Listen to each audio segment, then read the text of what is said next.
नमस्कार, the daily show में आपका स्वागत है। मैं हूं मुकेश कुमार। दोस्तों, क्या इजराइल अब ईरान के साथ युद्ध विराम करना चाहता है? अगर चाहता है तो क्यों? अभी अभी तो वो ईरान को तबाह करने, सत्ता पलटने और आयतुल्लाह खामेनेई की हत्या करने का हुंकारा भर रहा था। अचानक ऐसा क्या हुआ कि वो युद्ध विराम की मांग करने लगा? अमेरिकी अखबार वॉल स्ट्रीट जर्नल ने इस बारे में एक रिपोर्ट छापी है। उसका कहना है कि ईरानी हमलों ने इसराइल को परेशान कर दिया है और उसके पास 10-12 दिनों का ही हथियार बचे हुए हैं।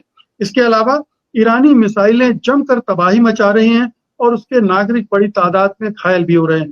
फिर एक कारण ये भी है कि अंतर्राष्ट्रीय अर्थव्यवस्था पर इस जंग का बुरा प्रभाव पड़ रहा है। तेल के भाव 7% बढ़ गए हैं इस बीच में और शेयर बाजार में भी गिरावट आई है। अगर होर्मुज जल डमरू मध्य को ईरान ने बंद कर दिया तो तेल के दाम और बढ़ जाएंगे, जो अर्थव्यवस्थाओं के लिए बेहद घातक होंगे। लेकिन सबसे बड़ा कारण ये बताया जा रहा है कि अमेरिकी राष्ट्रपति अब इजराइल पर दबाव डाल रहे हैं कि युद्ध रोको। ट्रंप खुद भारी दबाव में है। अमेरिका में युद्ध का जबरदस्त विरोध हो रहा है। वे अब ईरान के साथ कूटनैतिक ढंग से निपटना चाहते हैं। दूसरी तरफ ये भी माना जा रहा है कि ईरान के परमाणु ठिकानों को भारी नुकसान पहुंचाने के बावजूद ईरान का परमाणु कार्यक्रम रुकना मुश्किल है। पहले से अंदेशा होने के कारण उसने अपना परिष्कृत यूरेनियम और संयंत्र कहीं दूसरी जगह शिफ्ट कर दिए होंगे। ईरान ने एनपीटी से निकलने की बात भी कह दी है। हालांकि अंतर्राष्ट्रीय परमाणु ऊर्जा संघ ने उससे परमाणु सामग्री के मुतालिक जानकारी मांगी है, पूछा है कि कितना नुकसान हुआ है और कहीं उसने इनरिच यूरेनियम दूसरी जगह तो शिफ्ट नहीं किया है। मगर यदि ईरान एनपीटी से बाहर आ गया तो उसके लिए ये बाध्यता भी नहीं होगी। ईरान के इस कदम से अमेरिकी खेमे को एक और झटका लग सकता है। लिहाजा इजराइल पर अब दबाव है कि वो पीछे हटे। आज के कार्यक्रम में हम इस पूरे परिदृश्य पर बात करेंगे और इसके लिए जो मेहमान हमारे साथ हैं, मैं आपका उनसे परिचय करा दूं। इसके पहले आप दर्शकों से एक गुजारिश है कि आप हमारे चैनल को सब्सक्राइब करें और हमारा सत्य हिंदी का ऐप डाउनलोड करें और जिस भी तरह से इस चैनल को सहयोग कर सकें, आपकी मेहरबानी होगी। सत्य हिंदी को उससे मजबूती मिलेगी। हमारे साथ अंतर्राष्ट्रीय मामलों के जानकार प्रोफेसर मुक्तदर खान हैं, दो वरिष्ठ पत्रकार हैं, गजाला वहाब और संजय कुमार, और एक और अंतर्राष्ट्रीय मामलों के जानकार, खासतौर पर मध्य पूर्व के बारे में विशेषज्ञता रखने वाले प्रोफेसर ए.के. पाशा हैं। आप सबका कार्यक्रम में बहुत बहुत स्वागत है। प्रोफेसर मुक्तदर, आपसे चर्चा की शुरुआत करते हैं। ये वॉल स्ट्रीट जर्नल की खबर में कितना दम हो सकता है? पिछले कुछ दिनों से लगातार हम चर्चा कर रहे हैं कि इजराइल में तबाही काफी हो रही है। ईरान तो झेल ले रहा है, लेकिन इजराइल ज्यादा लंबा नहीं झेल सकता है। वहां लोगों में बेचैनी भी है और असलाह भी कम होता जा रहा है। इसमें कितनी सच्चाई है? क्या सचमुच में इजराइल उस मोड़ पर आ गया है जहां उसे युद्ध विराम की जरूरत है? देखिए, आपके सुनने वालों को मेरा सलाम, नमस्ते, सत श्री अकाल। और भारत की मीडिया का जो सिनेरियो है उसमें बहुत कम अल्टरनेटिव पॉइंट्स ऑफ व्यू है। सत्य Hindi is an important voice और मैं गुजारिश करूंगा कि लोग आपको सपोर्ट ज़रूर करें। देखिए सर, कि आपने वो शोले में वो डायलॉग नहीं होता कि गब्बर सिंह आ जाएगा, बच्चे सो जाओ, गब्बर सिंह आ जाएगा। तो पिछले 30 साल से ईरान को वैसे ही गब्बर सिंह बना रखा था। अरब स्प्रिंग, इब्राहिमिक एकॉर्ड्स में आप ज्वाइन कर लो वरना गब्बर सिंह आ जाएगा, इजराइल की मदद करो वरना गब्बर सिंह आ गया। अब गब्बर सिंह को तो गोली मार दी इन्होंने, तो ईरान का अब न्यूक्लियर प्रोग्राम्स खत्म हो गया है। इफ ट्रंप इज सेइंग कि हमने डिस्ट्रॉय कर दिया तो वो बाउ नहीं रहा अब इंटरनेशनल। तो जो जस्टिफिकेशन था कि इजराइल के कई इलीगल एक्टिविटीज को बर्दाश्त करते थे because it was under threat of Iran nuclear, वो चीज़ खत्म हो गई। तो अमेरिका में बास एलिट सोच रहे कि now it's time to change the Middle East, ताकि कुछ ना कुछ एक ऐसा सोल्यूशन निकले कि ये हमेशा का प्रॉब्लम खत्म हो जाए। So there is that perception also, जिस वजह से वो चाह रहे हैं कि इजराइल स्टॉप्स दिस फाइट। लेकिन प्रॉब्लम ये है कि नेतन्याहू अगर जंग रोके तो फिर ही हैज पॉलिटिकल इश्यूज डोमेस्टिकली, जो लोग कह रहे हैं कि वो सीधा जेल चले जाएंगे। So he might be tempted to keep going, कि अब उनकी लॉजिक अब ये रहेगी कि शोले का एक डायलॉग मैं यहाँ पर रेलिवेंट है इसलिए सुनाना चाहता हूँ। जी। अब आया है ऊंट पहाड़ के नीचे। जी हाँ, बिल्कुल। जी तो इज़राइल का लॉजिक ये हो सकता है कि देखो अब हमने इतना कमज़ोर कर दिया है, let's go for regime change and पूरा का पूरा ईरान का प्रॉब्लम सॉल्व कर देते हैं। That is probably the reason why he will continue attacking Iran. हालांकि न्यूक्लियर फैसिलिटीज़ ट्रम्प तो क्लेम कर रहे हैं कि डिस्ट्रॉय कर दिया है, they are not going to contradict him. हालांकि सवाल उठता है कि एक्चुअली कितना बैटल डैमेज हुआ है या नहीं, उसका कोई असेसमेंट अभी सामने नहीं आया। इजराइल के पास जो सप्लाईज खत्म हो रहे हैं वो तो काफी दिनों से हो रहे हैं, इसलिए दैट वाज द एक्सप्लेनेशन के थोड़े रॉकेट्स ईरान के जो वेर गोइंग थ्रू, इसलिए कि जो डोम ऑफ द वो जो आयरन डोम था वगैरह उसमें सप्लाईज खत्म हो रहे हैं। लेकिन America will supply that, I don't know why there is मतलब वो that is not an issue. Issue ये है कि एक साइकोलॉजिकल डैमेज हो गया है कि ये जो जनरेशन है इजराइल का, उनके ऊपर कभी किसी ने इस तरह का हमला नहीं किया। मतलब वो जैसा कि हम भी जंग है, अमेरिका इज ए जंग। मैं कल तारे जमीन देखने गया था मूवी, टिकट्स नहीं मिले तो कोई और देख के आ गया, but we are not affected by the war. Israel का वैसे ही था, इजराइल सीरिया पे बमबारी कर रहा है, लेबनान पे कर रहा है, गाजा में बच्चों को मार रहा है, अटैकिंग लेफ्ट राइट सेंटर, लेकिन वो बड़े महफूज रहते थे। ज्यादा से ज्यादा उनको आधे एक घंटे के लिए बेसमेंट में जाना पड़ता था। लेकिन अब तो डैमेज है, जो वीडियोस आ रहे हैं बाज वक्त हाइफा से और तेल अवीव से, यू कांट टेल कि ये गाजा है या तेल अवीव है। तो so that is the psychological damage, जिसके वजह से हो सकता है कि there will be reverse migration back to America. कई इजरायली शायद इजराइल छोड़ के चले जाएं, दैट इज वन फियर। और दूसरी फियर ये है कि ये जो ऑरा डेवलप किया था ना डिटरेंस के लिए कि Israel is invincible in the Middle East, वो भी डैमेज हो गया है। मतलब it is also the message is clear कि Israel is no big deal without America, ये मैसेज जा रहा है। सो आई थिंक कि जो वॉल स्ट्रीट जर्नल का जो डिस्कशन आ रहा है, they want to prevent Trump from getting involve in a long term war. I think ये ट्रम्प की साइड के जो लोग हैं, जैसे कि जेडी वैंस वगैरह है, इसलिए आपने देखा होगा कल टेलीविजन पर मार्को रूबियो, जेडी वैंस, पीट हेक्सिट बार बार कह रहे हैं कि we do not want regime change and we do not want to have a war. जैसा इंडिया ने कहा था, याद है कि हमने पाकिस्तान पे हमला नहीं किया, हमने जो है तो टेरर कैंप्स पे किया। Exactly same language, this is not an attack on Iran, this is not an attack on Iran government, ये सिर्फ न्यूक्लियर फैसिलिटीज पे अटैक कर रहे हैं, there is no need for Iran to retaliate. तो मुझे लगता है कि ट्रम्प ने तो ट्रिगर तो पुल कर दिया, but now he is worried के will he be dragged into a never ending war, जिसके वजह से मतलब मागा बिल्कुल अलग हो जाएगा। It will split Trump's coalition. Already tension काफी चल रहा है। ये जो ट्रम्प की पर्सनल पॉपुलैरिटी इतनी बुलेट प्रूफ हो गई है कि उसके वजह से इमीडिएटली माफी मांगना पड़ा। इलॉन मस्क ने भी माफी मांग ली, टक्कर कार्लसन ने फोन करके इमीडिएटली, वो तो 24 घंटे के अंदर माफी मांग ली। But there is anger in MAGA कि भाई ये अमेरिका फर्स्ट से फिर वापस बाइडन की तरह इजराइल फर्स्ट हो गई है हमारी फॉरेन पॉलिसी। लेकिन जो जो रियल प्रॉब्लम्स है वो हल नहीं हुए। मिसाल मैं ये पॉइंट शेयर करके फिर मैं चुप हो जाता हूँ कि जो यूरेनियम, एनरिच्ड यूरेनियम है वो कहाँ है। तो ईरान के पास जो टोटल है वो 9,000 किलो है, 9,200 किलो है, जिसमें से 408 इज एट 60% प्योरिटी। और मुकेश जी, वो 400 किलो बैकपैक में आ जाएगा। यूरेनियम की डेंसिटी इतनी हाई है कि वो बहुत कम वॉल्यूम, तो आप बैकपैक में डाल के, अब ये और बात है कि 400 किलो तो हम उठा नहीं सकते, लेकिन इतनी छोटी जगह पे आता है कि आप किसी भी घर में कहीं क्लोजेट में छुपा दे सकते हैं वो छोटी सी जगह में। दैट 406 किलो जो है, जिससे तकरीबन 8 to 10 बम्स बनते हैं। 42 किलो 90% पे चाहिए टू मेक ए बॉम्ब, तो 8 बम बन सकते हैं इनसे very quickly to go from 60 to 90। तो अब सवाल ये हो गया है कि क्या this will be the new excuse to attack Iran के, we need to find where the enriched uranium है। मुझे लगता है नेतन्याहू इसके पीछे पड़ जाएंगे। मैं अपने अंग्रेजी शोज में ये नहीं कहता क्योंकि देन वो कहीं सुन ले और यूज करे कि now we need to continue the war till we find the enriched uranium. लेकिन that will be another issue जो अमेरिका लेगा। लेकिन Trump wants to end everything quickly, फटाफट चाहिए उनको रिजल्ट। तो वो सोच रहे हैं कि अब तो न्यूक्लियर रहे ही नहीं, अब तो मतलब what is there to negotiate, come to the table, we'll make a deal. अब उन्होंने वो मेक इंडिया ग्रेट अगेन को निकाल के मेक ईरान ग्रेट अगेन कर दिया, माइगा अपने ट्वीट में।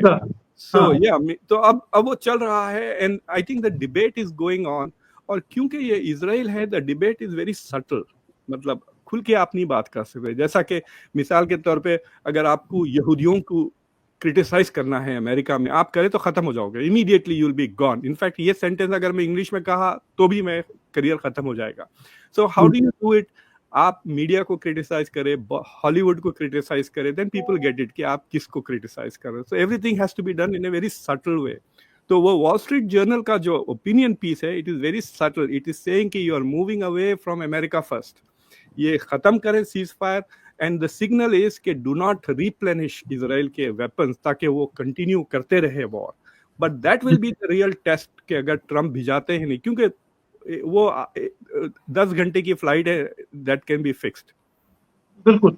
तो गजाला जी, आप भी क्या इसको इस तरह से देखना चाहेंगे, देखेंगे वॉल स्ट्रीट जर्नल की रिपोर्ट को और पूरी जो सिचुएशन है जिसमें इजराइल में एक साइकोलॉजिकल जो एक फियर क्रिएट हुआ है ईरान के हमलों के बाद, एक नई परिस्थिति का उनको सामना करना पड़ रहा है। और दूसरा है क्या जो अभी प्रोफेसर मुक्तदर ने कहा कि वो यूरेनियम की खोज के लिए क्या इतनी लड़ाई अभी लड़ने की स्थिति में है? इतना झेलने के बाद भी नेतन्याहू दम तो भरेंगे, लेकिन क्या अब आगे जंग को बढ़ाने की हिम्मत, हौसला और साजो सामान उनके पास है? देखिए, मैं वॉल स्ट्रीट जर्नल की रिपोर्ट पे कमेंट नहीं करूंगी।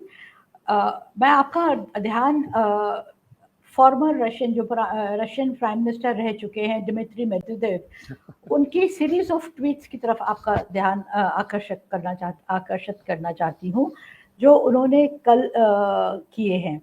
करीब 6 या 7 ट्वीट्स हैं, वो एक थ्रेड बनाया है जिसमें आखिर में उन्होंने ये कहा है कि दुनिया में कई सारे देश हैं जो ईरान को न्यूक्लियर वॉरहेड्स देने को तैयार हैं।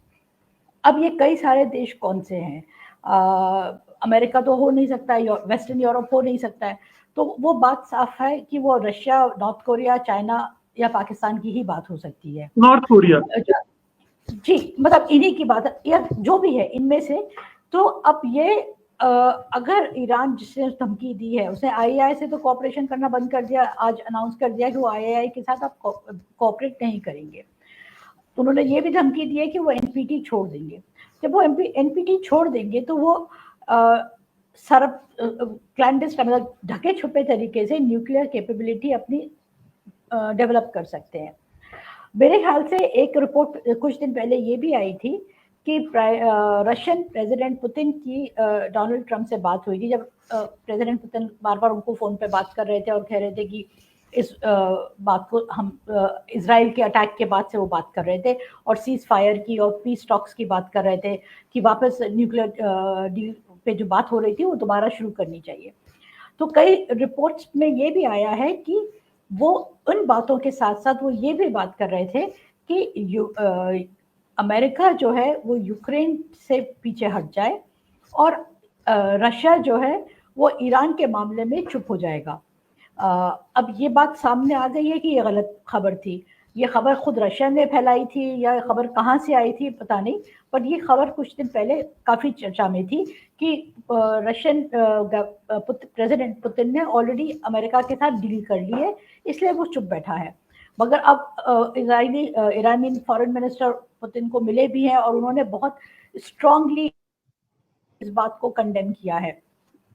ये कंडेमनेशन आने से पहले ही उनके फॉर्मर प्राइम मिनिस्टर, अब वो कोई उठाई गिरे टाइप की चीज़ तो है नहीं ना, वो रशिया में कोई भी सरकार से बाहर तो होता नहीं है, तो जो भी उन्होंने कल पोस्ट किया है ये लंबा थ्रेड, तो ये साफ बात है कि ये रशियन सरकार की ही पोजीशन है। मेरे ख्याल से इससे थोड़ी घबराहट हो गई है कि उनको अभी तक उन्होंने अब मेंटली अपने आप को सोच के रखा था कि चाइना ईरान की मदद करेगा, मगर ये नहीं सोचा था कि रशिया भी ईरान की मदद करेगा। अब पाकिस्तान डबल गेम खेल रहा है या नहीं खेल रहा है या जो भी उसके कंपल्जन्स हैं, तो मेरे ख्याल से अमेरिका के ऊपर काफ़ी अभी उनको झटका लगा है इस बात से कि ये बात एक तो लंबी खिंच जाएगी। अगर ईरान एनपीटी से बाहर आ जाएगा तो अमेरिका को और वेस्ट को कुछ ना कुछ तरीके से रिएक्ट करने की सख्त ज़रूरत है। वो रिएक्ट के बगैर रह नहीं सकते। अगर वो रिएक्ट करेंगे तो क्या करेंगे? अटैक करेंगे। तो ईरान वापस अटैक कर सकता है। ये रोड कनेक्शन चाइना से उरुमकी से तेहरान के बीच में ऑपरेशन शुरू हो गया है, वहां से 3 ट्रेनें आ भी चुकी हैं, 15 घंटे में ट्रेन पहुंच जा रही है। तो ये बहुत सारी चीजें हैं जो प्रॉबेबली, क्योंकि प्रेसिडेंट ट्रंप के लिए कहा जाता है कि ना तो वो कुछ पढ़ते हैं, ना वो किसी से राय लेते हैं, वो बस इंस्टिंक्टिवली जैसे मर्जी आई बिहेव करते हैं। तो ये सारी चीजें उन्होंने पहले से सोच के नहीं रखी थी और अब इन्हें थोड़ा सा झटका लगा है। जहां तक इजराइल का सवाल है, मुझे नहीं लगता है कि ये इतना बर्बादी देख के इजराइल की सरकार हिल रही है या उसको धक्का लग रहा है, क्योंकि इजराइल का जिस तरीके का मेंटल मेकअप है, जितनी उनको तकलीफ, उनकी जनता को तकलीफ पहुंचेगी, इजरायली सरकार के लिए, उनके प्रोपेगेंडा के लिए एक और बड़ा मजबूत टूल होगा कि हम कितने खतरे में हैं और हमें और भी ज्यादा दूसरों पे अटैक करने की जरूरत है। क्योंकि इजराइल का जब से ये जायनिस्ट फोर्सेस इजराइल में पार में आई हैं, जब से ये इस वक्त नाम याद नहीं आ रहा है, वो जो उनके प्राइम मिनिस्टर थे, जो भी उनका नाम था, उन्होंने ये नो एरियल शरोन से पहले की बात कर रही हूँ मैं, 60s में जो आए थे, जिनको काफी क्रिटिसाइज किया गया था Israeli Jewish left wing Jewish community ने, सब नाम याद नहीं आ रहा, बिगिन। तो उन्होंने इजराइल को ये उनका इजरायली नेशन का रुख ज़ायनिज़्म की तरफ उन्होंने तब्दील किया था। तो उनका कहना ये था कि हम हर वक्त खतरे में हैं, हमें हर तरफ से खतरा है। तो जितना आपके पास खतरा है, जितना आपके लोग डरेंगे, उतना आपकी मिलिटराइजेशन को ताकत मिलेगी। तो मेरे ख्याल से इस बात से वो घबरा नहीं रहे हैं बेंजामिन नेतन्याहू। उनको अपनी सत्ता को और मजबूत करने के लिए ये मदद करेगा। तो मेरे ख्याल से इजराइल के ऊपर प्रेशर ये है कि उसके पास वेपन्स कम हो रहे हैं, अमेरिका के पास प्रेशर ये है कि वो वेपन्स देगा तो बात और बढ़ेगी, और फिर उसको पता नहीं है कि बात रशिया और चाइना की मदद से कितनी दूर तक जाएगी, क्या क्या और नुकसान हो सकता है। तो मेरे ख्याल से कुछ ऐसा चल रहा है। बिल्कुल, ये एक बड़ा सवाल है, यहीं पर मैं बातचीत को ले जाना चाहता था। बादशाह साहब, क्या आपको लगता है कि अमेरिका को ये एहसास हो रहा है कि अगर अब नहीं रुका तो मामला बढ़ेगा, और मामला बढ़ा तो उसे भी अपनी भूमिका बढ़ानी पड़ेगी, उसे फिर से उतरना पड़ेगा, फिर से इजराइल की बचाव के लिए अपने सेना को तैनात करना पड़ेगा और युद्ध बहुत बढ़ सकता है? क्या ये एहसास अमेरिका को हुआ है? उसका दबाव इजराइल के नेतृत्व पर पड़ रहा है और इजराइल के अंदर से भी वो दबाव में? जी, मेरे ख्याल से जो यूक्रेन की जंग जो शुरू हुई, वो नियोकॉन्स और जो अमेरिका में लोग थे, वो ये मान के चल रहे थे कि अगर हम यूक्रेन को हथियार देंगे, अच्छे से अच्छे हथियार, और रूस पे सैंक्शंस लगाएंगे, और इन दोनों से जो है इकोनॉमिक मिलिट्री अटैक से रूस हार जाएगा, कमजोर हो जाएगा, और धीरे धीरे जो है वो शायद टूट भी सकता है फेडरेशन, और उनका मकसद जो रूस और चीन की दोस्ती थी उसको अलग थलग करना। इसमें जो अभी भी वो गलतफहमी है कि यूक्रेन जीत रहा है, रशिया हार रहा है, और रशिया जो है कभी भी टूट सकता है बोल के, ये जो है मिसकंसेप्शन, रॉन्ग असेसमेंट में है। तो मानने को तैयार नहीं है कि यूक्रेन हार रहा है।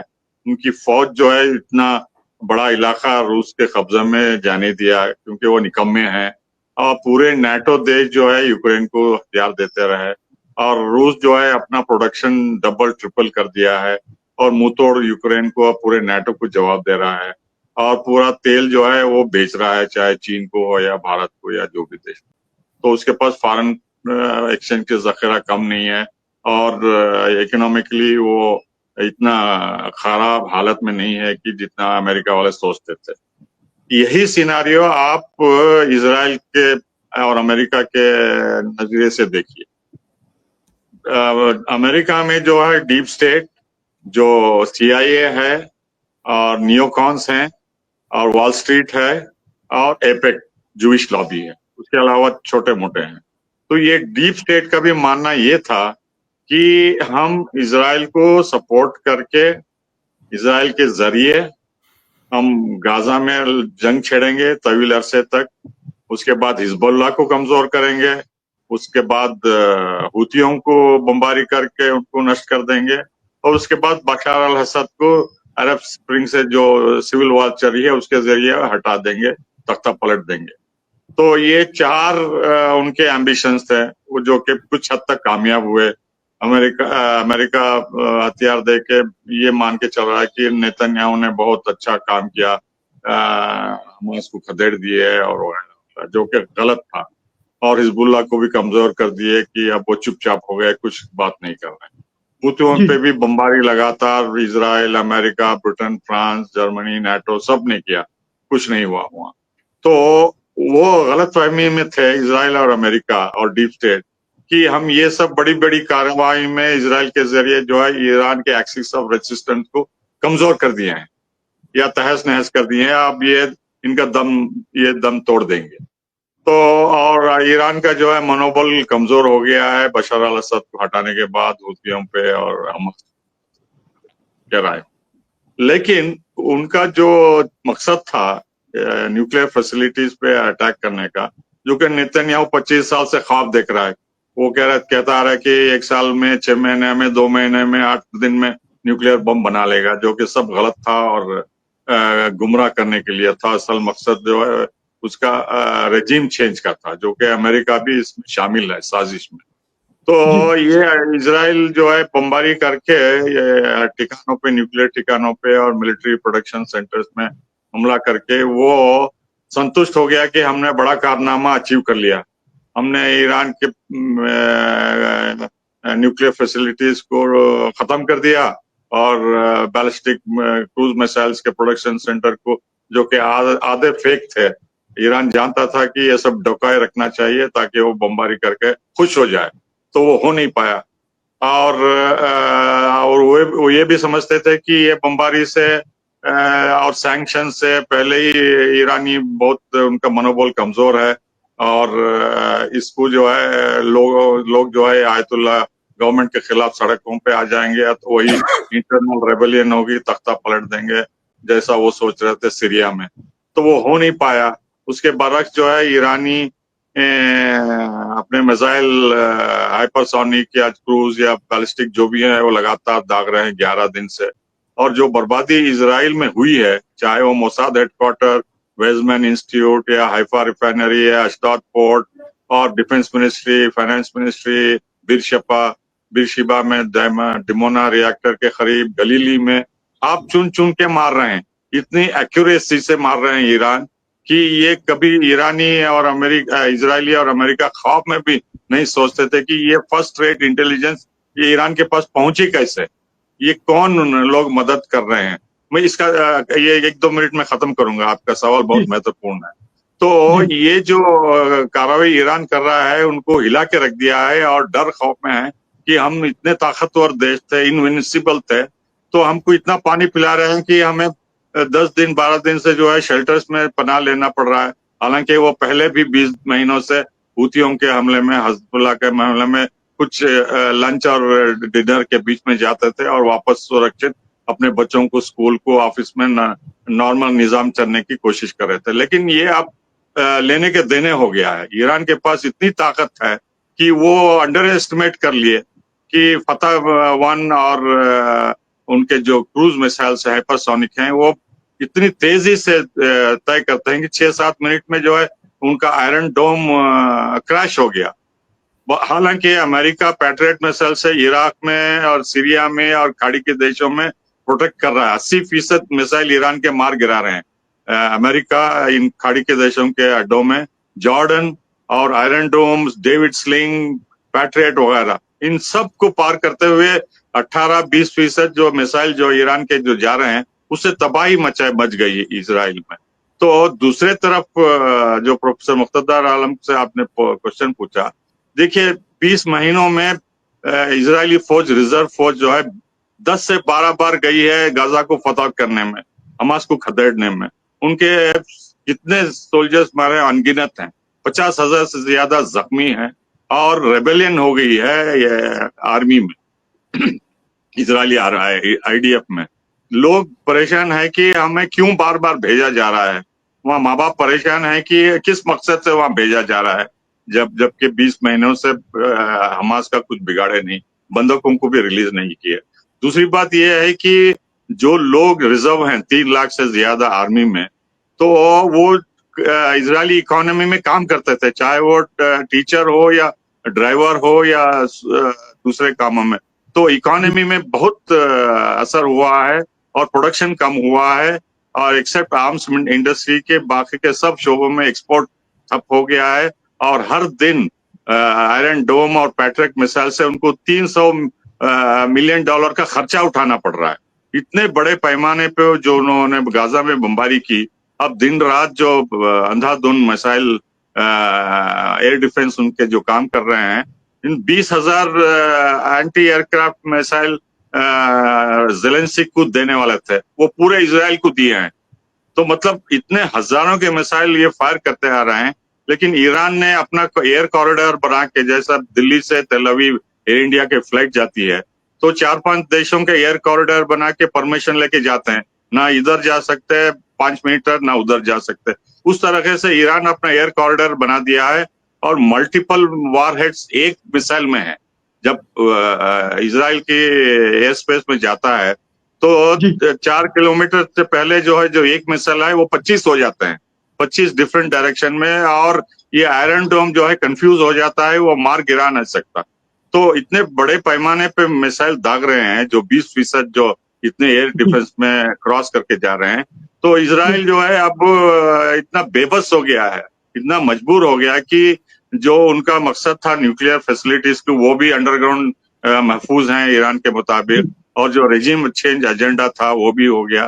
तो अब मुसीबत जो है वो हो गई कि स्ट्रेट ऑफ हार्मूज भी बंद होने वाला है, अमेरिका परेशान है, और बहरीन, कतार उनके भी अड्डे यूज कर रहे हैं, उन पे भी निशाना बनाएंगे। तो ईरान की ताकत को जो है ये सभी अंडर एस्टिमेट करके जो है बहुत बड़ी गलती कर ली है, और जो मुंह तोड़ ईरान जवाब दे रहा है, उसके पास और भी कैपेबिलिटी है, और इसी से इजराइल डर रहा है, और अमेरिका भी परेशान है इसकी किसी भी तरह इसको, और रूस और चीन भी जो है ईरान के पीछे लग गए हैं, और दूसरे देश भी न्यूक्लियर वेपन्स भी देने के लिए तैयार है। तो मामला जो है जो 2-3 दिन का बमबारी से वो हासिल करना चाहते थे, वो पूरा पर्दाफाश हो गया है, और वो अब जो है बैकफुट पे हो गए। जी संजय जी, क्या ये सिचुएशन जो अभी पाशा साहब ने बताई है, ये सिचुएशन इस तरह से वहाँ एक शेप ले चुकी है जिसमें इजराइल के पास अब विकल्प बहुत सीमित है, या यूं कहें कि ईरान का अपर हैंड है आज इजराइल के साथ वॉर में, और इजराइल को अब और ज्यादा युद्ध के लिए प्रेरित नहीं कर रहा अमेरिका, और उसके जो साथी देश हैं वो भी अब चाहते हैं कि ये वॉर रुके, बढ़े ना, या वार के बढ़ जाने का खतरा भी उनको परेशान कर रहा है। अब देखिए, इजराइल और पीस दोनों साथ नहीं जाता, उनके वो मैच ही नहीं करता कभी भी उनका। आपने देखिए 2 साल से लड़ाई लड़ रहे हैं, तो गाजा पे उन्होंने इतनी बर्बादी की, 50,000 से ज़्यादा लोगों को मार दिया। कभी भी उन्होंने एंड गेम नहीं बताया कि उनका शांति है, पीस वर्ड उन्होंने कभी इस्तेमाल नहीं किया। तो मैं ये नहीं मानता कि जो इजराइल अभी, अगर जो रिपोर्टें आ रही हैं कि जो इजराइल नेगोशिएशन करने के लिए तैयार है, शांति के लिए तैयार है, ये अगर आ भी रही है तो मैं इसे एक पॉस्चरिंग मानूंगा कि अब इतना हमने जो वो चाहते थे कि जो ईरानी जो न्यूक्लियर इंस्टॉलेशंस पे अटैक हो जाए वो हो गया। तो एक इंटरनेशनल कम्युनिटी को ये पॉस्चरिंग दिखाने के लिए, एक संदेश देने के लिए कि I am also for peace, Israel wants peace, तो ये एक हो सकता है एक थोड़ी देर के लिए पॉस्चरिंग कर रहे हैं, उससे ज़्यादा कुछ नहीं। इजराइल ने कभी भी पिछले 1948 से जब से उनकी स्थापना हुई है और अभी तक कभी भी उन्होंने वो इजराइल नहीं, शांति लेकिन इस बार जिस तरह की मार खाई है वैसी मार भी कभी नहीं खाई। कभी तो नहीं खाई। That's true. इस बार की स्थिति दूसरी भी मानी जा सकती है। दूसरी मानी जा सकती है, लेकिन आप ये मानिए, आपको पता है नेतन्याहू वहाँ का प्रेसिडेंट है, और नेतन्याहू ऐसे ही क्रूरता में, ऐसे ही मारधार में, ऐसे ही ब्लड में वो फ्लरिश करता है और इसी में वो फलता फूलता है। उसके लिए तो ये एक बहुत ही एकदम ग्राउंड क्लियर है उसके लिए, तो ये एक आइडियल ग्राउंड है कि वो और भी अपना सत्ता बचा कर रखे, अपना रेजीम को आगे ले जा सके। तो मैं ये नहीं मानता कि जो इजराइल शांति के लिए कोई प्रस्ताव लेकर आ रहा है, अगर लेके भी आ रहा है तो वो झूठ है, उसका इरादा कुछ अलग है। अगर इजराइल सही में शांति के लिए होता तो आप 13 जून को जो अटैक किया वो नहीं होता, क्योंकि 14 जून को ईरान नेगोशिएटिंग टेबल पे था। 6th round of talks Iran का अमेरिका के साथ होने वाला था। यही इजराइल था, यही नेतन्याहू था जो 2018 में भी जो न्यूक्लियर डील था ईरान का, उसको तोड़वाने में इसने ही बहुत अहम रोल किया। और ट्रम्प भी उस समय फर्स्ट टर्म में प्रेसिडेंट थे। तो इजराइल का इतिहास और नेतन्याहू का पर्टिकुलरली ये कहीं नहीं शो करता है कि जो वो शांति के लिए कभी भी कोई एक कदम संजय जी, नई परिस्थितियां बनी, नए समीकरण बने, नए हालात हैं। अब अंडर प्रेशर होंगे नेतन्याहू भी, अमेरिका भी अंडर प्रेशर है।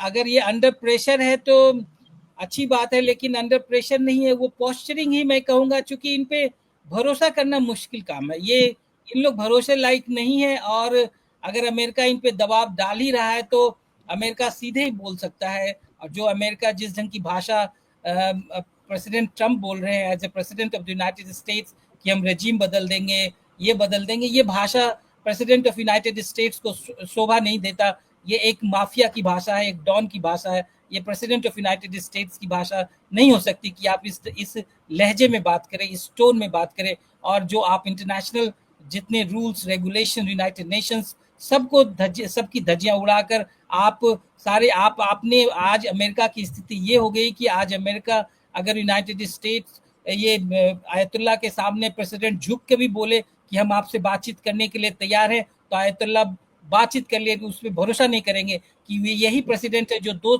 सप्ताह का बोला कि हमें चाहिए वक्त डिसाइड करने के लिए कि हम युद्ध पार्टिसिपेट करें या ना करें या निगोशिएशन में जाए। 2 दिन में ही इसने पूरा मामला पलट दिया और युद्ध डायरेक्ट अटैक कर दिया। आप ही हैं कि जो एक तरफ आप निगोशिएट करवा रहे हो, ईरान को आप टेबल पे ला रहे हो, दूसरी तरफ आप प्लानिंग कर रहे हो कि उसके न्यूक्लियर इंस्टॉलेशंस पे कैसे अटैक किया जाए। तो आप कहीं भी कोई भी इंडिकेशंस ऐसे नहीं है जिससे लगे कि इजराइल और अमेरिका एक संजीदा है कि ये बातचीत के लिए तैयार है। इंटरनेशनल कम्युनिटी में आज अमेरिका एक रोग स्टेट की तरह बिहेव कर रहा है। अमेरिकन प्रेसिडेंट एटलीस्ट जिस ढंग से बिहेव वो कर रहे हैं, इट्स अ रोग स्टेट। ये एक सभ्य समाज की निशानी नहीं है। आप जिस ढंग से आपने इंटरनेशनल कम्युनिटी को आपने धोखा दिया, आपने एक सॉवरेन कंट्रीज जिसके साथ आप नेगोशिएशन कर रहे थे उसको आपने धोखा दिया। ये तो धोखाधड़ी है, इंटरनेशनल धोखाधड़ी है। और एक अमेरिका का जो भी इतिहास रहा हो, अमेरिका के जो अमेरिकन जो सुप्रीमेसी रहा हो, एक अपना एक वैल्यूज रहा, सारे वैल्यूज को उसने दरकिरार करके एक अमेरिका को ऐसे जगह खड़ा कर दिया कि जो ट्रस्ट करने के लिए लायक नहीं है। आज ये हालत हो गई कि कोई भी देश जो अमेरिका से दुश्मनी रखता हो, अमेरिका से मनमुटाव रखता हो, वो अमेरिका पे भरोसा करने से घबराएगा। वो चाहेगा कि हम न्यूक्लियर डील करने से अच्छा है न्यूक्लियर वेपन्स ही बना ले। आज ईरान देखिए एनपीटी जो है न्यूक्लियर नॉन प्रोलिफरेशन ट्रीटी से बाहर निकलने की बात कर रहा है, वो IAEA से भी बाहर निकलने की बात कर रहा है। अब उसके लिए कोई रास्ता अमेरिका ने नहीं छोड़ा। वो तो अब ईरान चाहे किसी भी हद तक हो, वो अब न्यूक्लियर वेपन बनाकर ही रहेगा, क्योंकि उसको पता लग गया कि ये डिटरेंस ही उसे बचा सकता है कोई भी दुनिया की कोई भी ताकत, चाहे अमेरिका हो चाहे यूरोप हो, उनके शब्दों पे भरोसा नहीं किया जा सकता। हम जी खुद ही एक डिटरेंस बनाकर चलना होगा। तो आज ये स्थिति हो गई। हम लोग जो डिस्कस कर रहे हैं, ये किस बारे में डिस्कस कर रहे हैं कि अमेरिका की ये जो बेईमानी है उसके बारे में डिस्कस कर रहे हैं। ईरान की क्या गलती थी? आपने युद्ध शुरू कर दिया। ईरान जरूर है कि आप इजराइल को हमेशा अपोज करता रहा, अपनी सेफ्टी के लिए बहुत सारे एसेट्स क्रिएट किए, but it was not an अग्रेसर। आप अग्रेसर बने। आप अमेरिका ने पूरे मिडिल ईस्ट को, पूरे दुनिया को युद्ध में झोंक दिया। ये सवाल लगता है, अब उन पे कैसे भरोसा जाए? ये अब अमेरिका अपने इतिहास से भी नहीं सीख रहा। बिल्कुल प्रोफेसर मुक्तदर, ये जो बात कही है कि ये विशुद्ध पैतरेबाजी है, ये भरोसे के लायक नहीं। और अगर अमेरिकन प्रेसिडेंट ये कह रहे हैं कि अब पीस का समय है और ईरान को कूटनैतिक प्रयासों का हिस्सा बनना चाहिए, तो क्या ईरान उस पर भरोसा कर सकता है? क्या उसको उस बातचीत में हिस्सा लेना चाहिए जिसको कभी डोनाल्ड ट्रंप तोड़ देते हैं और कभी इजराइल का प्रधानमंत्री सबटाज कर देता है? सर उसमें 2-3 चीजें हैं। एक चीज ये है कि हम इस बात को भूल जाते हैं कि ड्यूरिंग द एंटायर एक हफ्ता से ज़्यादा जो वक्फा गुजरा है इजराइल के हमले और अमेरिका के हमले के बीच में, इन दौरान स्टीव विटकॉफ की अब्बास अराक्ची के साथ 4 बार बातचीत हो चुकी है on the WhatsApp.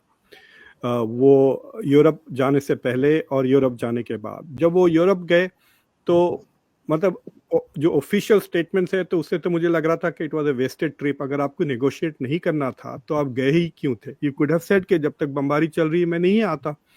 But he went there because informal जो डायलॉग हुआ उसमें द कनेक्शन वाज के we will not give up uranium enrichment.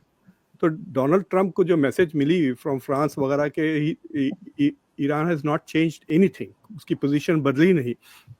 तो they are not interested in protracted dialogue. ये चीज़ ईरान को समझ जाना चाहिए था कि जैसा बाइडेन एडमिनिस्ट्रेशन और ओबामा एडमिनिस्ट्रेशन के साथ आप डेमोक्रेट के साथ लंबा खींच सकते थे, 2-2, 3-3 साल चले थे JCPOA के नेगोशिएशंस, वो नहीं होगा। ये this is something that everybody should understand on every issue. ये ट्रेड में भी इतना सा 2-2, 3 साल नेगोशिएट पेशेंस नहीं है ट्रंप के पास। He knows he is done in 3.5 years now. तो ही डिसाइडेड टू मूव। दूसरा ये जो यहाँ से it is looking as if Israel has been very successful. जिस तरह से उसने लीडरशिप को मार डाला, जनरल्स को मार डाला, जो टारगेट्स किया, एयर डोमिनेंस हासिल कर लिया है इजराइल में। ईरान की एब्सेंस ऑफ डिफेंस, मतलब डिफेंस बिल्कुल ही नहीं है। देखिए आप जिस तरह से इन्होंने बम करके आ गए हैं, एक गोली फायर नहीं किया ईरान ने।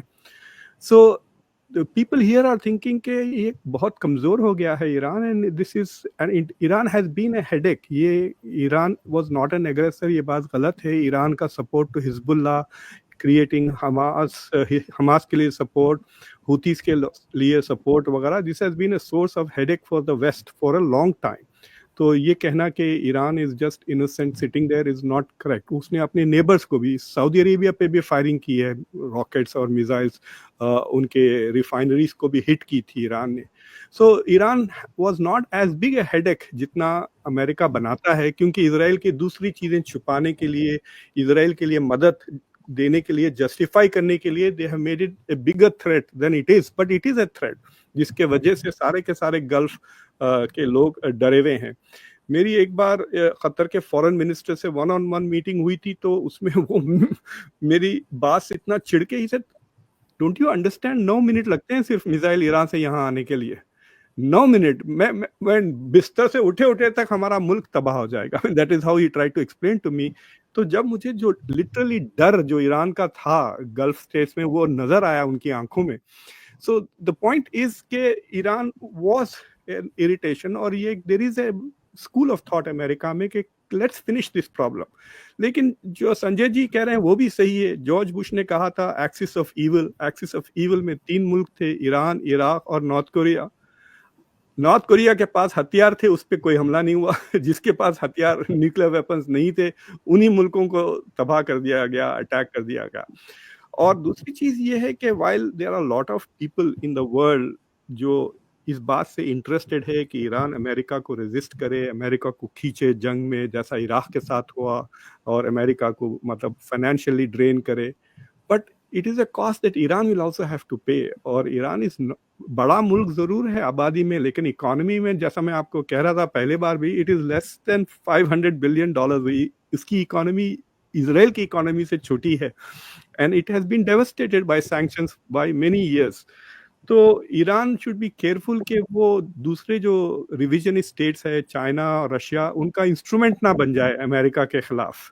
That it should not be used, मतलब इट शुड मेक पॉलिसीज जो उसके इंटरेस्ट को आगे बढ़ाए, ना कि चाइना के इंटरेस्ट या रशिया के इंटरेस्ट को आगे बढ़ाए। And that is a risk right now, क्योंकि अगर वो गुस्से में है, it's a proud nation and it could be thinking कि हम कैसा रिटेलिएट ना करे। ऑफ रैम्प जो है, इतना तो मैं कह सकता हूं कि ये इतने, this is an undiplomatic language, कि ये बहुत ही, जिस तरह से इन्होंने जर्मनी को वर्ल्ड वॉर 1 के बाद जिस तरह इन्होंने ह्यूमिलिएट किया था, जिसके वजह से पार्टली वर्ल्ड वॉर 2 हुई, US and Israel will do that to Iran अगर वो नेगोशिएशन टेबल पे अभी आ जाता है। तो वो इंस्पेक्शंस भेजेंगे कि first we want to see the damage, फिर उसके बाद उसको और तबाह करेंगे, फिर इनके दूसरे साइंटिस्ट, इजराइल के पास बहुत लंबी लिस्ट है कि ये भी बंद करो, वो भी बंद करो, आप मैथमेटिक्स पढ़ाना छोड़ दो, आप फिजिक्स पढ़ाना छोड़ दो यूनिवर्सिटीज में। इस तरह वो जाएंगे ईरान के पीछे to make it completely incapable of ever becoming a threat. ये एक गोल है ना कि इजराइल को हमेशा हमेशा रहना है और हमेशा हमेशा तक it has to remain dominant in the Middle East. ये इजराइल का स्ट्रेटेजिक गोल है। So Iran will have to show some deterrence, मतलब ईरान को बताना चाहिए कि मुझ में अब भी दम है और आप में interest, it is in your interest कि आप मुझसे अब भी बात करें। ठीक है, आपने हमारे न्यूक्लियर फैसिलिटीज को डैमेज कर दिया, but we are still important and you will have to make some concessions। वो बात ट्रंप ने अपनी ट्वीट में कह दिया, जो ट्रंप ने कहा ना, मैं तुम्हारा मुल्क तबाह नहीं करना चाहता, I want to make Iran great again. और वो जो हिंट उन्होंने किया कि my next step will be to support regime change अगर आप नेगोशिएशन टेबल पे ना आए। He doesn't want a long war. ये मैं आपको कह सकता हूँ कि ये लंबी, Netanyahu wants permanent America present in Iran, लेकिन अमेरिका नहीं चाहता ये, and they are trying to get out of it. और so this is the key, जो कहते हैं ना कि किस पॉइंट पे it will turn, the near future will be if Iran retaliates against the US और if Iran comes to the negotiating table. America will be very happy अगर ये आगे ना, तो ये JCPOA टाइप साइन कर देंगे विदाउट एनी फर्दर डिमांड्स, अगर वो सिर्फ अमेरिका से नेगोशिएट कर। So Iran can say okay, Israel is out of this debate, Israel को बंद कराओ, I am coming to the table tomorrow. So they can do the cease fire, जो अभी एसेट्स हैं उसे बचा लें, and basically do not talk about जो बचे हुए हैं उनके पास, जो यूरेनियम एनरिच्ड है, उसको कहते हैं साइड में रख दे, रशिया को दे देते हैं या पाकिस्तान को दे दें। If it is not safe they can give it to Russia और चाइना, इनसे उनके पास हम डिपॉजिट कर देते हैं ये यूरेनियम एनरिच्ड जो है हमारे पास, and that is probably where they should be going. लेकिन प्रॉब्लम ये है अमेरिका में, बिकॉज मेजॉरिटी ऑफ अमेरिका के जो पॉलिसी मेकर्स हैं वो इजराइल फर्स्टर्स हैं। मतलब एक बार नैन्सी पेलोसी ने कहा था कि मेरे पास अगर सिर्फ इतने पैसे हैं कि हमारी पार्लियामेंट बिल्डिंग तबाह हो जाए और उसको रिपेयर करने के लिए पैसे हो या इजराइल के लिए, तो मैं इजराइल को दे दूंगी। ये Nancy Pelosi as a speaker of the Congress कहा था। और इससे फायदा होता, you know, there is a lot of money here also, बहुत ज्यादा प्रो बिलियनियर्स हैं जी। गजाला जी, तो क्या अब ईरान परमाणु हथियार बनाएगा, ये उसका एक रिजॉल्व होगा इस सबक सीखने के बाद? और क्या वो बातचीत के लिए जाएगा इस परिस्थिति में? बातचीत के लिए अगर जाता तो किन शर्तों के साथ जाए? देखिए, बातचीत में हमेशा पल्ला उसका भारी होता है जिसके पास परसीव्ड ताकत होती है, पोजीशन ऑफ स्ट्रेंथ होती है। ईरान बातचीत में इस वक्त बिल्कुल भी नहीं जाएगा, क्योंकि ईरान को अभी जिस तरह से बात कर रहे हैं, और डॉक्टर खान ने भी कहा कि अमेरिका में देखा जा रहा है कि बहुत कमज़ोर है, इकॉनमी कमज़ोर है। तो जब ईरान बातचीत के टेबल पे बैठेगा तो उसको एक वीक पावर की हैसियत दी जाएगी और वो उस हैसियत से नेगोशिएशन किसी भी तरीके का नहीं कर सकता है। मैं इस बात से, क्या बातचीत में रूस और चीन उसके साथ हो सकते हैं? बातचीत में रूस और चीन के साथ हो ना हो ये तो अमेरिका डिसाइड करेगा, क्योंकि अगर बातचीत अमेरिका से होगी तो अमेरिका ये भी कह सकता है अकेले करो। मगर रूस और चीन ईरान के साथ हैं, स्पेशल सेशन यूएन का बुलाने की बात की जा रही है। तो रूस और चीन जो है वो, चूंकि ईरान एक इम्पॉर्टेंट मेंबर है ब्रिक्स का, तो वो नहीं चाहेंगे कि ईरान के जरिए अमेरिका ब्रिक्स को कमजोर करे। देखिए, इजराइल का गोल चाहे जो भी है कि ईरान इस लायक ही ना रहे कि कल उसके नई पीढ़ी जो आ रही है वो सोचने समझने के लायक रहे। आज मैंने ट्विटर पे देखा है, सच है कि नहीं है मालूम नहीं, क्योंकि फेक न्यूज इतनी आ रही है कि उन्होंने उनकी इजराइल ने टेक्निकल यूनिवर्सिटी पे भी हमला किया है मिसाइल से। तो अगर इजराइल का मंशा ये है कि हम उसके काबिलियत को इतना डिग्रेड कर दें कि नेक्स्ट पीढ़ी भी पढ़ाई लिखाई से महरूम रह जाए, टेक्निकल एजुकेशन से महरूम रह जाए, तो वो उनका पॉइंट ऑफ व्यू अलग है। बट अमेरिका का जो लार्जर गोल होगा वो इस मौके को सिर्फ ईरान से न्यूक्लियर एनरिचमेंट पे बात करने के अलावा वो ये भी सोचेंगे कि किस तरह से जो नया ग्लोबल ऑर्डर शेप ले रहा है, जो नई जियोपॉलिटिक्स उभर के आ रही है जिसमें रशिया और चाइना की लीडरशिप में बन रही है, जो मल्टीपोलैरिटी इनके लीडरशिप में इमर्ज हो रही है, तो इसको कैसे एक झटका दिया जाए। वो ये है कि अगर ब्रिक्स को नुकसान पहुंचता है, क्योंकि ईरान ब्रिक्स का इंपॉर्टेंट मेंबर है और ईरान यूएस डॉलर के डिस्प्लेसमेंट की बात कर रहा है, नेटिव करेंसी में ट्रेड कर रहा है, तो अगर ईरान को यहाँ पे एक झटका दिया जाता है ब्रिक्स का मेंबर होने के नाते, तो ये भी अमेरिका चाहेगा ऐसा हो, ये उसका लॉन्ग टर्म गोल हो सकता है। इसी वजह से रशिया और चाइना बिल्कुल नहीं चाहेंगे कि ईरान इस हालत में, कमजोरी की हालत में किसी भी तरीके का नेगोशिएशन करे। मैं इस बात से भी सहमत नहीं हूँ। एक्चुअली ये लफ्ज भी मुझे समझ में नहीं आता है जब हम बात करते हैं रिविजनिस्ट। जब दुनिया में बड़े बड़े बदलाव आते हैं तो स्टेटस को चेंज होता है। अगर जिसके पास ताकत है वो अपने आप को असर्ट करता है, और जिसकी ताकत कमजोर हो रहा है जो मुल्क, उसको चैलेंज करता है। इस बात में कोई दो राय नहीं है। अमेरिका बहुत सालों तक बहुत ताकतवर मुल्क रहा है। सोवियत यूनियन के कोलैप्स होने के बाद एक यूनिपोलर वर्ल्ड बना जिसमें अमेरिका इकलौती ताकत था, मगर वो दुनिया अब नहीं है। दुनिया में और बहुत बड़ी ताकतें आ गई हैं, मिसाल के तौर पे जैसे चीन है। तो ये यहाँ पर ये टसल या ये खिंचाव जब तक बना रहेगा, जब तक ये नए बैलेंस ऑफ पावर या नई इंटरनेशनल मतलब नई रिलेशनशिप्स देशों के बीच में नए ताल्लुकात सेटल नहीं हो जाते हैं। तो मेरे ख्याल से अब ईरान को कमजोर अमेरिका में परसेप्शन तो आधे से ज्यादा प्रोपेगेंडा है। यही वजह है कि उनको पता ही नहीं चल पाया कि ईरान के पास कितनी मिसाइल्स हैं या किस काबिलियत की मिसाइल्स हैं, या कि उनके पास हाइपरसोनिक मिसाइल की काबिलियत भी आ गई है। तो अच्छा, आपको एक छोटा सा मैं मिसाल देना चाहती हूँ। ईरान के पास ऊपर 20 साल से सैंक्शंस थे, उसके बावजूद भी उसने ये काबिलियत अपनी बनाई है, अपनी खुद R&D करी है, थोड़ा चोरी चकारी की है, कुछ टेक्नोलॉजी ली है, बट इन सब को इंटीग्रेट ईरान के अंदर रह के किया है ना। तो आपको मैं हिंदुस्तान से कंपैरिजन करना नहीं चाहती हूँ, बट सिर्फ मिसाल के लिए आपको बता रही हूँ। हमारे पास हिंदुस्तान के ऊपर भी न्यूक्लियर टेस्ट के बाद सैंक्शंस लागे। हमारे इतने सारे डिफेंस के प्रोग्राम, वेपनाइजेशन के प्रोग्राम पिछड़ गए, क्योंकि हमको वो तकनीक, वो टेक्नोलॉजी नहीं मिल रही थी जो हमारे लिए ज़रूरी थी, हमारे उन प्रोग्राम्स के लिए, हमारे मिसाइल्स के प्रोग्राम के लिए।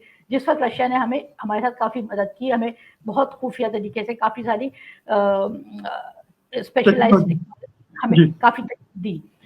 तो हमें उस टेक्नोलॉजी के बगैर हम काम नहीं कर पा रहे थे, हम वहाँ पे थोड़ा सा रुक गए थे। उसका खमियाजा हम अभी भी भुगत रहे हैं कि हमारी डिपेंडेंस इंपोर्ट्स पे इतनी बरकरार है। आप अगर सिप्री की इस साल की रिपोर्ट भी देखेंगे, पिछले साल की रिपोर्ट भी देखेंगे, हिंदुस्तान दुनिया का सबसे बड़ा अभी भी वेपन्स का, डिफेंस का इंपोर्टर है। तो आप कंपेयर कर सकते हैं किसी भी देश की टेक्नोलॉजी का कितना कितना आगे तक उसकी टेक्नोलॉजी है। तो आप ईरान को थोड़ा उनको तबाह कर दें, जो भी कर दें, अगर उनके पास ये मैन पावर, ये काबिलियत रही अपनी टेक्नोलॉजी दोबारा डेवलप करने के लिए, वो कर सकता है। तो ये मैं इस बात से सहमत नहीं हूं कि वो इतना कमजोर पड़ गया है कि अपना बचाव करने के लिए उसको किसी भी तरीके से समझौता करने की जरूरत है। बिल्कुल।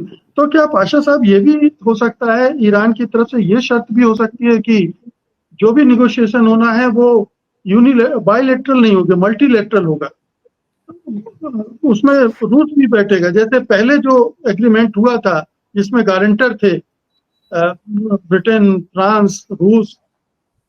क्या इस बार भी ईरान ये शर्त रख सकता है कि अमेरिका विश्वसनीय नहीं है, अब उससे बात करके क्या करेंगे? देखिए, ईरान की नजरों में यूरोपियन यूनियन और अमेरिका में कोई खास फर्क नहीं है, और यूरोपियंस भी ईरान को धोखा दिए हैं। जब ट्रंप ने JCPOA से निकला तो ईरानियंस भी अमेरिका के साथ मिलकर सैंक्शंस लगाता रहा और यूएन सिक्योरिटी काउंसिल में बहस नहीं होने दिए, जो कि JCPOA एंडोर्स किया था सिक्योरिटी काउंसिल से। तो यूरोपियन यूनियन जो है पिट्ठू बन गया है अमेरिका का, चाहे वो ईरान के मामले में हो या यूक्रेन के मामले में हो। तो ईरान जो है दोनों पे भी भरोसा नहीं करेगा, क्योंकि ये दोनों जो है गद्दार निकले ईरान के मुताबिक। तो पहली बात तो आप ये समझ लीजिए कि ईरान का भरोसा जो है अमेरिका से कंप्लीटली उड़ गया है। अब कोई भी जो है बात, चाहे रूस हो, चीन हो, कोई भी दबाव ईरान पे डाले तो वो बातचीत करने के लिए, बातचीत किस बात पे करेंगे? आपके तहत पूरा न्यूक्लियर फैसिलिटीज तहत नहस कर दिया, बातचीत क्या करेंगे? तो ये पहला सवाल ईरानियन का है। कोई तो स्टेज आएगा पाशा साहब जब आपको बात करनी पड़ेगी। किस बात पे आप बताइए ना। इसी मुद्दे पर बातचीत करनी पड़ेगी। आप बात कर रहे थे ना प्रोग्राम, जब उनका प्रोग्राम आपने तहस नहस कर दिया, ऑब्लिटरेट कर दिया, तो खत्म हो गया ना। आप उसी पे हमला करे थे, तो अब किस पे बातचीत करेंगे? तो बेसिस ही नहीं है।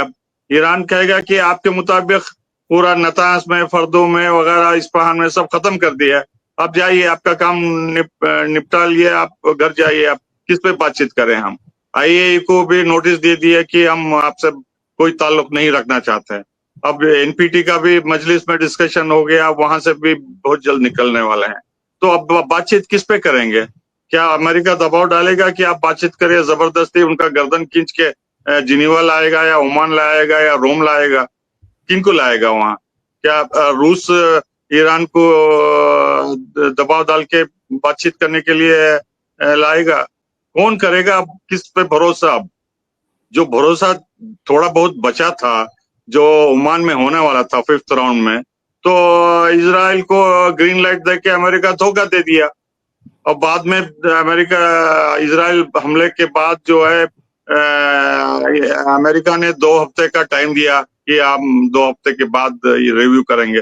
2 हफ्ते भी नहीं हुए, 2 दिन भी, 24-28 घंटे भी नहीं हुए, बमबारी कर दिए। तो आप इतना बड़ा धोखा दे रहे हैं JCPOA से लेके ओमान में, रोम में वगैरह सब। अब क्यों बात करें? किस बात पे करें? क्या बेसिस है? तो आपका कोई एजेंडा ही नहीं है। तो मेरे ख्याल से ये बेबुनियाद सवाल है। मेरे ख्याल से ये इस पे टाइम वेस्ट नहीं करना चाहिए। जी, क्या संजय जी आपको भी लगता है कि ये बेबुनियाद सवाल है? अमूमन जब भी कोई टकराव होता है तो उसके बाद दोनों पक्ष टेबल पर आते हैं और बातचीत करते हैं कि जो मुद्दे हैं या जो बाकी रह गए मुद्दे, उन पर बातचीत की जाए, उनको रिजॉल्व किया जाए। अब वो ये मान सकते हैं कि अमेरिका का अपना एक पक्ष है, अमेरिका अपने ढंग से काम करता है, लेकिन कहीं तो टॉक्स का मामला आएगा। आपको क्या लगता है? देखिए, प्रोफेसर पाशा जो बोल रहे थे ये रिफ्लेक्ट करता है सिनिसिज्म जो अमेरिकन हरकत की वजह से दुनिया भर में, जो सिविल सोसाइटी में, राइट थिंकिंग सिटीजन्स में और जो डिप्लोमेसी में विश्वास करते हैं उनमें आ गया। ये सिनिसिज्म जायज़ है क्योंकि अमेरिका ने डिप्लोमेसी का कोई स्कोप नहीं छोड़ा। अमेरिका ने डिप्लोमेसी के नाम पे धोखा दिया और ईरान पे अटैक किया। आज डिप्लोमेसी, अगर आप डिप्लोमेसी करेंगे तो किस मुंह से जाएंगे ईरान से बातचीत करने के लिए? तो एक ऑफ कोर्स, लेकिन ये है, ये इंटरनेशनल ऐसे लम्हे इतिहास में पहले भी आए हैं, लेकिन जो अभी जिस दौर से हम गुजर रहे हैं उस दौर में ये है कि छोटे मुल्क हैं और जो भी दुनिया के जो थर्ड वर्ल्ड के बहुत सारे जो देश हैं, वो उनको ये लगने लगा है कि जो ना हम यूरोपियन यूनियन डेवलप्ड वेस्ट पे भरोसा कर सकते हैं, ना हम यूएस पे भरोसा कर सकते हैं। अब we are on our own. उसके लिए क्या करना? उसके लिए हमें न्यूक्लियर डिटरेंस जरूरी है। तो अमेरिका ने डिप्लोमेसी को जो धोखा दिया, उसकी वजह से दुनिया भर में एक सिनिसिज्म आ गया है और वो कंट्रीज, केवल ईरान नहीं, अब मध्य पूर्व में और भी जो मुल्क है जो अभी अमेरिका के साथ एलाइज है और अमेरिका के सिक्योरिटी आर्किटेक्चर में है, वो भी अपना भविष्य, वो भी अपना मुस्तकबिल अलग ढंग से सोचने पे मजबूर हो रहे होंगे कि हमें भी एक उस ढंग से तैयार रहना है कि कभी वक्त ऐसा आए कि हमें अपने संजय जी, हालांकि पता नहीं मैं ये जो प्रश्न रख रहा हूँ वो कितना गंभीर है। क्या ये कोई ऐसा सलूशन रूस की तरफ से आ सकता है कि जैसे क्यूबा में मिसाइलें तैनात कर दी उस समय, क्या ईरान में कुछ ऐसा कर दिया जाए कि उसके बाद फिर अमेरिका को भी चुप बैठना पड़े? अभी रूस मेरे ख्याल से उस स्थिति में नहीं है, और जो इंटरनेशनल जो क्रेडिबिलिटी रूस उस समय क्यूबा क्राइसिस के समय सोवियत संघ एंजॉय करता था, उस मेरे ख्याल से रशिया अभी वो इंटरनेशनल क्रेडिबिलिटी और जो होता है कि विश्वसनीयता, वो अभी एंजॉय नहीं कर पा रहा। लेकिन इसका रास्ता टॉक से ही है। अब इसमें कौन इनिशिएटिव लेता है? अभी जो वक्त था उसमें जैसे लीडर्स ऑफ द जो global south countries like India should have played a very proactive role, कि जो एक आप इनिशिएटिव ले करके, ईरान का आपके पास साथ भरोसा है। आप हर बार इंडिया का नाम लेते हैं, लेकिन मेरे समझ में नहीं आता आप इंडिया का जिक्र क्यों करते हैं? इंडिया कहाँ है? दुख है अब कहीं नहीं। लेकिन अब देखिए, एक आइडियल, हम लोग जो बात कर रहे हैं एक आइडियल सिचुएशन की बात कर रहे हैं कि अभी कौन इनिशिएटिव ले सकता है, किस पे ट्रस्ट कर सकता है। ईरान आज, इंडिया का ईरान से अच्छा संबंध है, इजराइल से भी अच्छा संबंध है, पूरे मिडिल ईस्ट के से अच्छा संबंध है, अमेरिका के साथ अच्छा संबंध है।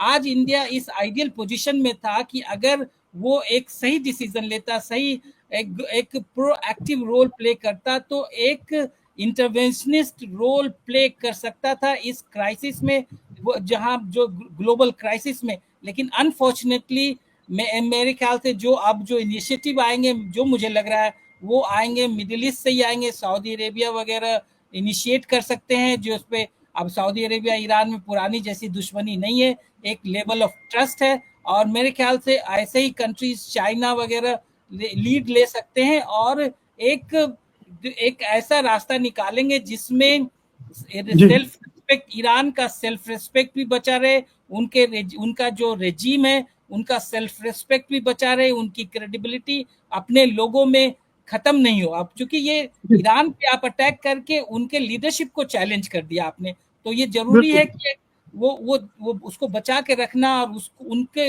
उसको उस सेल्फ रिस्पेक्ट को रिस्टोर करना, और उसके लिए किसी ढंग से एक रास्ता निकालना पड़ेगा। जी मुकेश कुमार, मैं एक मिनट लूंगा। कुछ ईरानी लीडर इस प्रस्ताव को इजराइल के इस पे ये टिप्पणी कर रहे हैं कि हाँ, हम बातचीत करेंगे, लेकिन एक शर्त पे कि बातचीत होगी, जो आपने न्यूक्लियर इशू को लेके इतने सालों से सैंक्शन थोपा है, जो ईरान को इकोनॉमिक लॉस हुआ है अब बॉम्बिंग के बाद, ये कॉम्पनसेशन देने की बात हम उठाएंगे। इसी मुद्दे पे हम बात करेंगे, क्योंकि आपके मुताबिक न्यूक्लियर फैसिलिटीज खत्म हो गई, हमें इतना नुकसान पहुंचा है, हम उस पे बातचीत करने के लिए कि आप तैयार हैं। और रूस को ये गारंटी देने के लिए वो रूस को भी बता रहे हैं कि हम बातचीत के लिए तैयार हैं, चीन को भी, बशर्त है कि आप इस मुद्दे पे पहला एजेंडा रखें। ना एनरिच यूरेनियम की बात करेंगे, हम न्यूक्लियर फैसिलिटी की बात नहीं करेंगे। हम पे जो अत्याचार हुआ, इकोनॉमिक सैंक्शंस के जो कॉन्सिक्वेंसेस जो भुगतना पड़े, हम उस पे बातचीत करने के लिए तैयार हैं यूनाइटेड नेशंस सुपरविजन में। जी जी, एक छोटी सी टिप्पणी मुक्तदर साहब आपकी। हाँ, पहले मैं संजय जी, बड़ों की बातों में बच्चों का जिक्र कोई ना करा करें please. India is nowhere, multipolar world में उसको साइड में रखें। बट ये जो क्विकली मैं कह रहा हूँ कि देखिए, Iran needs to go to negotiation table. उसके लिए दो चीजें हैं। ये जो गड़बड़ ईरान जो करता था, ये तो शरारत इसलिए करता था कि it wanted to come to negotiation table, get to JCPOA, ताकि सैंक्शंस उठाई जाए। That is the ultimate goal. Iran के लिए जो सबसे बड़ा प्राइज है, टू लिफ्ट US सैंक्शंस। अगर ईरान नेगोशिएशन टेबल पे नहीं आएगा तो there will be no lifting of the sanctions, और शायद और भी सैंक्शंस लग सकते हैं ईरान के ऊपर, एंड दैट विल कंप्लीटली, मतलब उसकी जो इकोनॉमिक डेवलपमेंट है वो और मजीद स्लो हो जाएगी। So the biggest prize Iran के लिए for negotiations is lifting of sanctions. मतलब वो हमेशा क्या सैंक्शंस के अंडर ही रहेगा। So that is the reason why Iran will have to come to the table, और Iran was trying to come to the table with strength। जब उसके assets जब तैयार थे और जो न्यूक्लियर प्रोग्राम था, it was using the threat of nuclear weapons as a negotiating chip। देखिए 2003 से, ये तो तुलसी गैबर्ट भी कह रही है कि 2003 से उनके पास प्रोग्राम नहीं है वेपनाइजेशन का, but they were using the nuclear programme as a tradable chip. Ultimately कि आप पूरे सैंक्शंस हटा दें और ये ले लें, हमारे पास वैसे है भी नहीं, ये ब्लैंक कार्ड है। बट ईरान के पास ये चारा नहीं कि they will just not negotiate and keep fighting endlessly, because देखिए हमने $200 बिलियन तो यूं ही दे दिया यूक्रेन को। ईरान के ऊपर भी हम ऐसे ही $200 बिलियन खर्च कर सकते हैं without too much impact on our economy, but a huge impact on their culture, their economy, their society. तो ये जो अजम्पशन है ना, ये एक हैदराबाद का मुहावरा है कि छुरी तरबूज पे गिरे या तरबूज छुरी पे गिरे, कटता तरबूज ही है। जी, पाशा साहब कुछ जोड़ना चाहते हैं? जी, देखिए, अमेरिका और ईरान का, इजराइल का पहले से मकसद ये था कि सैंक्शंस डाल के इस रेजिम को इतना कमजोर करें कि ये मजबूर होके जो है रेजिम चेंज हो जाए। तो और वो ईरान को अपने तसल्लुत या कंट्रोल में, जैसा सीरिया में है, वैसा लाना चाहते हैं। ये नेगोशिएशन से बात आगे नहीं बढ़ेगी। उनका मकसद, अब ईरान पे इतने साल से सैंक्शंस डाले, क्या उसको मिलिट्री कैपेबिलिटी बनाने में कोई दुश्वारी हुई? इतना सारा जो मिलिट्री कैपेबिलिटी बनाए हैं, न्यूक्लियर प्रोग्राम को जारी रखे हैं, उनके पास रिसोर्सेस। सर, बाकी डेवलपमेंट तो प्रभावित हुआ ना। 140 से ज्यादा हवाई जहाज तो प्रभावित हुआ। 140, लेकिन वो न्यूक्लियर प्रोग्राम नहीं है। मुख्तदर साहब, आप जरा सुनिए। ईरान को जो है वो पूरा अपने तसल्लुत में लाना चाहते हैं, कंट्रोल में लाना चाहते हैं, रेजिम चेंज करके। मैं वो नहीं कह रहा हूँ, मैं जो कह रहा हूँ नहीं, सैंक्शंस जो हटाएंगे नहीं। अगर ईरान 100% भी इजराइल और अमेरिका का बात करेंगे, आपकी बेबुनियाद है कि सैंक्शंस हटा देंगे। क्या JCPOA के बाद सैंक्शंस हटा दिए? देखिए, आप मुझे बताइए, JCPOA के बाद क्या सैंक्शंस हटा दिए? आप मुझे वक्त देंगे तो बताऊंगा मैं। नहीं जी, प्रोफेसर मुस्तफा जी, मैं ये कह रहा हूं कि अमेरिका के तकरीबन 7 B-2 bombers, 125 jet fighters Iran के ऊपर फ्लाई करके उसको बमबारी करे, एक गोली नहीं मार सका Iran. Do not over estimate the, मतलब कह रहे हैं कि चने के झाड़ पे ना चढ़ाए उस मुल्क को, क्योंकि इट इस कैपेसिटी में बहुत फर्क है। इट डज नॉट हैव, उसने अपनी बैलिस्टिक कैपेबिलिटी जरूर इन्वेस्ट की है and has developed. It's a kudos to that country. अगर उसके ऊपर सैंक्शंस नहीं होता तो Iran would have been more powerful and more richer than any European country. आज 79 के बाद से अगर जो सैंक्शंस लगे हुए हैं, अगर वो सैंक्शंस ना होते तो सोचिए आप ईरान की क्या आज लेवल ऑफ डेवलपमेंट होती। लेकिन it has remained underperforming as a state for decades because of its ये जो policy है। So I am suggesting at some point it will have to seek sanctions relief, और वो sanctions relief जब तक नहीं आएगा, जब तक it negotiates with the US, या तो ये endless वो बातचीत है। हम इस पर कहीं अलग जी हाँ। जी मैं एक छोटी सी बात करना चाहती हूँ, और वो ये है कि हमें अमेरिका की भी इकोनॉमी को ओवर एस्टिमेट नहीं करना चाहिए। अमेरिकन इकोनॉमी की काफ़ी बुरी हालत है। यूक्रेन वॉर ने यूरोप को जितना खस्ता हाल किया है, अमेरिका का भी काफ़ी बुरा हाल है। अमेरिका ने इसीलिए अपने आप को यूक्रेन थिएटर से पीछे हटा दिया है, वो यूरोपियंस के लिए छोड़ दिया है। और अमेरिका का जो डेट है वो बहुत ज़्यादा है। तो ये कहना कि अमेरिकन इकोनॉमी ये झेल सकती है, जो जितना बड़ा मुल्क होता है उसकी वो उतना ज़्यादा नुकसान उठाने की काबिलियत उसकी कम होती है, उसके स्टेक्स उतने ज़्यादा होते हैं। तो मेरे ख्याल से एक हमको इस बात को ओवर एस्टिमेट नहीं करना चाहिए। और दूसरी जो छोटी सी बात मैं लास्ट में करना चाहती हूँ वो ये है कि सैंक्शंस अब इसराइल के ईरान के ऊपर से हटे, ये बहुत अच्छी बात है, मगर जिस तरह से दुनिया के हालात बदल रहे हैं, हो सकता है ये सैंक्शंस के होते हुए भी ईरान के हालात बदल जाएं, बेहतर हो जाएं।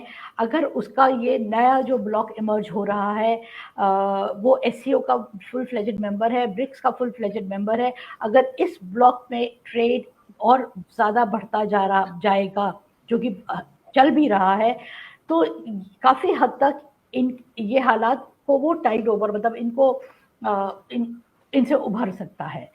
आइडियल सिचुएशन ये है कि किसी भी कंट्री के ऊपर, किसी भी कंट्री में इतनी ताकत नहीं होनी चाहिए कि वो दूसरी कंट्री पे सैंक्शन लगा के उसको इकोनॉमिकली, मिलिटरीली, हर तरीके से उसको क्रिपल कर दे।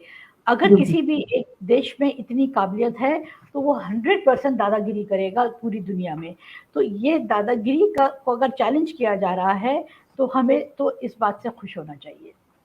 एक आखिरी पॉइंट मैं ये बताना चाहता हूँ। देखिए, सैंक्शंस वेस्टर्न वर्ल्ड कभी भी ईरान से नहीं हटाएगी जब तक ये रेजिम, एग्जिस्टिंग रेजिम ईरान में रहती है। ये इनका मेन एम है रेजिम चेंज करना। उसके बाद जैसे सीरिया में किया, असद के जाने के बाद उन्होंने सीरिया को ओपन कर दिया, अब इन्वेस्टमेंट कर रहे, सब चीज same thing, same pattern, same philosophy they want to apply in Iran. तो वो sanctions of course negotiation table पे जाना चाहिए, लेकिन सैंक्शंस मुझे नहीं लगता, इतिहास को देखते हुए, समझते हुए नहीं लगता कि ये अमेरिका और यूरोप सैंक्शंस ईरान से हटाएंगे। जी, अंत में बस मैं एक सेंटेंस बोलना चाहता हूँ। प्रोफेसर मुक्तदर ने कहा था कि बड़ों के बीच में छोटों को मत लाएं। इंडिया बहुत बड़ा मुल्क है, उसकी लीडरशिप ने उसे छोटा बना दिया है पिछले 10 सालों में, वो अफसोस की बात है। लेकिन इंडिया बहुत पावरफुल बड़ा मुल्क है और अगर अपनी ताकत को आजमाए तो बहुत कुछ कर सकता है। दुर्भाग्य है कि वो अपनी शक्ति भूल गया है, या उसकी शक्ति को कुछ लीडरशिप ने बहुत बौना बना दिया। बहुत बहुत शुक्रिया आप सबका। मैं आपकी बात से पूरी तरह से सहमत हूँ। मैं भी 100%। Thank you. मैं संजय की बात से सहमत हूँ कि सैंक्शंस किसी भी हालत में अमेरिका यूरोप हटाएंगे नहीं। उसको रेजिम चेंज की इंतजार कर रहे हैं, जो कि होने वाला नहीं है फिलहाल। जी, बहुत बहुत शुक्रिया आप सबका। धन्यवाद इस चर्चा के लिए। नमस्कार। नमस्कार।